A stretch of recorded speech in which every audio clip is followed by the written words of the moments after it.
మరి ఎస్సీ గారి జోహార్ doctor BR Ambedkar, జోహార్ doctor BR Ambedkar, జోహార్ doctor BR Ambedkar. ఎలా చూడాలి?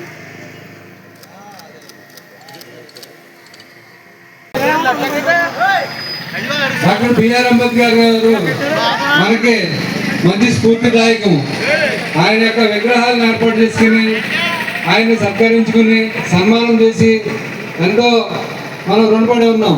దీనికి గల కారణం ఏంటంటే భారత రాజ్యాంగాన్ని రచించి భారతదేశంలో ఉన్న ప్రతి పౌరుడు కూడా ఏ విధంగా ఉండాలి ఏంటి అన్న దాని మీద ఆయన క్షుణ్ణంగా పరిశీలించి వివిధ దేశాల్లో ఉన్న వివిధ దేశాల్లో ఉన్న రాజ్యాంగాలన్నింటినీ కూడా క్రోడీకరించి భారత రాజ్యాంగం నిర్మించారు. ఈయన చిన్నతనం నుంచి కూడా చాలా కష్టపడి పైకొచ్చిన వ్యక్తి. ఈయన ఏంటంటే 14వ సంతానం డాక్టర్ బిఆర్ అంబేద్కర్ గారు. అయితే ఈయన మధ్యప్రదేశ్ మావపట్నంలో జన్మించారు. వీరు చదువుకునే విషయంలో కూడా ఎంతో ఇబ్బంది పడ్డారు. స్కూల్కి వెళ్ళి చదువుకోవాలన్నా కూడా ఆయన లోపల స్కూల్లోనికి క్లాస్ రూమ్లోకి రానిచ్చేవారు కాదు.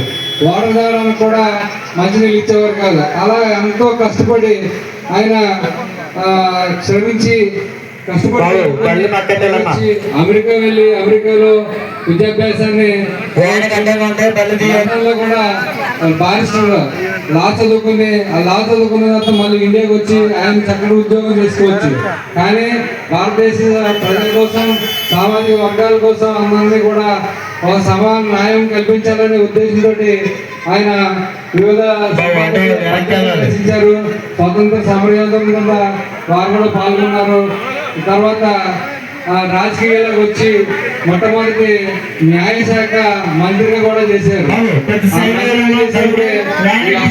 గుర్తించి వాటన్నిటినీ కూడా సామరస్యంగా వాటన్నిటినీ సమానత్వాన్ని కల్పించాలనే ఉద్దేశంతో ఈ యొక్క చేసిన కృషిని మనమందరం కొనియాడి ఈ యొక్క అడుగుదాడల్లో ఆ భావజాలన్నింటినీ కూడా మన భారతదేశ పౌరులుగా మనం అందరం అలవర్చుకోవాలని కోరుకుంటున్నాను.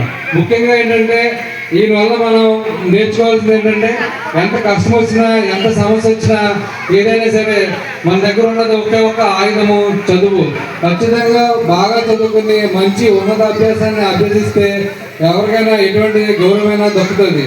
కాబట్టి ఎవరు కూడా విద్యాభ్యాసం దగ్గర పూర్తిగా బాగా చదువుని మంచి భారతదేశానికి వారు చదువుకున్న చదువులు ఉపయోగపడేటట్టు భారతదేశ అభివృద్ధికి ప్రతి ఒక్కరూ కృషి చేయాలని భారతదేశ పౌరులందరూ కూడా ఈ యొక్క భారత రాజ్యాంగంలో ఉన్న వాటన్నిటినీ కూడా పాటించి ప్రతి ఒక్కరూ నా ఒక్కడి వల్ల ఏమవుతుందో అనుకోకుండా భారతదేశం అభివృద్ధికి ప్రతి ఒక్క పౌరుడి యొక్క కృషి చేసి భారతదేశాన్ని అభివృద్ధి పదంలో నిలపాలని కోరుకుంటున్నాను.